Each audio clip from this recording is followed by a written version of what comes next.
One of the hottest topics of conversation at this week's Filmart, which wrapped in Hong Kong today, has been what is really happening with China's wide-ranging restructure of film and TV regulation. A series of announcements emanating from the recent session of China's rubber-stamp parliament, the National People's Congress, March 5 to 20, only served to heighten the chatter and speculation. But in the last few days the picture has become much clearer. It was announced last week that the State Administration of Press, Publications, Radio, Film and Television (SAPPRFT) would be dissolved and a new body for radio and TV would be established directly under the State Council, the cabinet of China's Communist Party.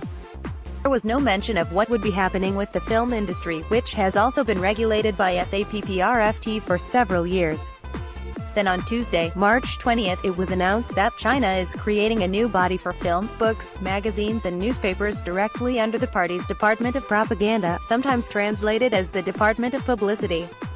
The announcement suggests that film is receiving special treatment because the party regards it as having a greater impact on the hearts and minds of Chinese citizens than other forms of media content such as radio and TV. Indeed, a statement on China Film's website refers to the especially important role of cinema in propagating ideas and in cultural entertainment. The statement also said that the propaganda department's responsibilities will include overseeing film production, distribution, exhibition and censorship, guiding on coordinating national and large-scale film events, overseeing international co-production, film import and export, as well as managing film-related international exchange programs.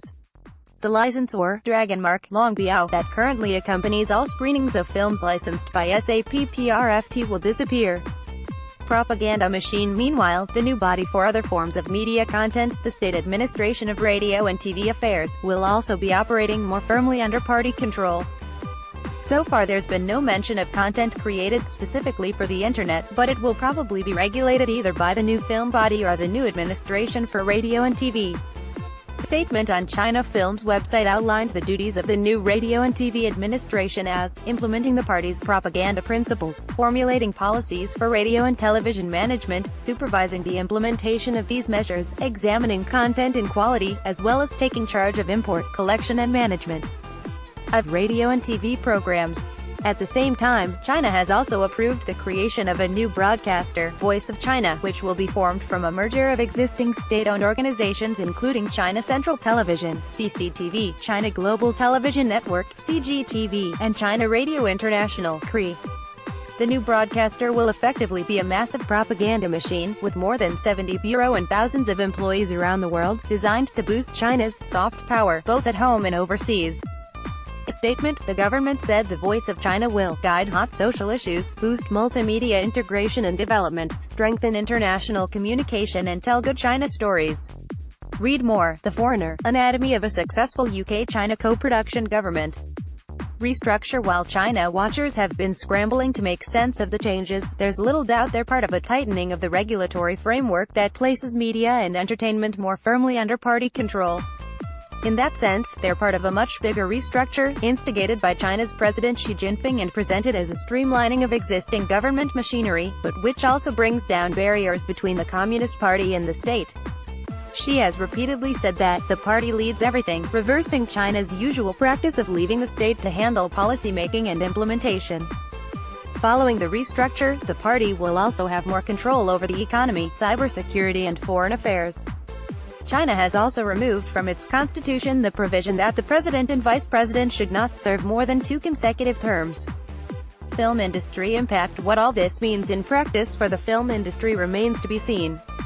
Previously, regulation of film, home entertainment, TV and digital content was split between SAPPRFT, the Ministry of Culture and a few other agencies.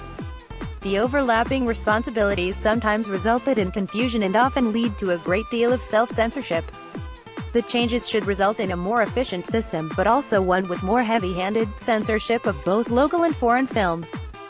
As the New York Times described it today, in effect, the thin partition that had separated the Communist Party from direct oversight of film production and imports of foreign films has been stripped away.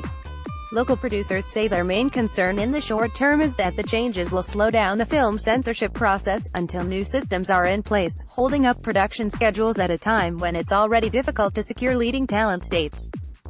China watchers are speculating that we'll see more movies in line with the party's messaging, such as recent mega-hits Wolf Warrior 2, which grossed $860 million last year, and Chinese New Year release Operation Red Sea, still on release with a gross of $560 million as of today. Also currently on release is patriotic documentary, Amazing China, touting China's achievements in areas including science, technology and infrastructure, which has grossed $60 million to date. Party messaging also includes projects in line with China's Belt and Road Initiative, which has been presented as an infrastructure building project along the former Silk Road, but has raised fears of China ramping up political and economic influence around the world. Also open to speculation is how all the changes will affect the ongoing talks between China and the U.S. Trade Representative over the access of Hollywood films to the China market. Those negotiations could also be complicated by U.S. President Donald Trump's recent decision to impose tariffs on Chinese goods. Read more. Why have U.S. studios struggled to make an impact in Chinese language production?